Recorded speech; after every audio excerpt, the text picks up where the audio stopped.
Distraction कसरी रोक्ने?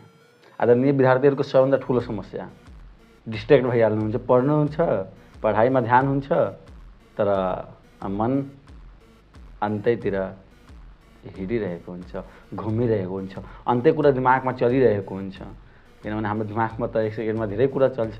र त्यो भएको कारणले गर्दा हामी फोकस भएर, जस्तै मान्नु यो भिडियो तपाईँले हेरिराख्नु भएको छ, अहिले पनि तपाईँको यो भिडियो हेरिरहेर पनि तपाईँको दिमाग अन्त्यतिर चलिरहेको छ नि त त्यो दिमागलाई कसरी कन्सन्ट्रेट गर्ने? साथी मान्नु कि तपाईँलाई म यो भिडियो बनाइरहेको छु, त एउटा डेडिकेसन हुनुपर्छ कि तपाईँ यो भिडियो किन बनाइराख्नु भएको छ। त्यो भिडियो बनाउने एउटा ठुलो कारण हुनुपर्छ, त मात्र गएर तपाईँको ध्यान त्यहाँ फोकस हुन्छ। मान्नु अहिले इक्जामको सिजन छ, त कति तपाईँ इन्ट्रेस्टेड हुनुहुन्छ, कति पढिराख्नु भएको छ, तर यही कुरा तपाईँ वैशाखदेखि गर्नुभएको भए कति मजा हुन्थ्यो। यसका सिटीवाला तपाईँले पावरफुल कारण बनाउनु, जसको कारणले गर्दा तपाईँ डिस्ट्र्याक्ट हुनु हुँदैन।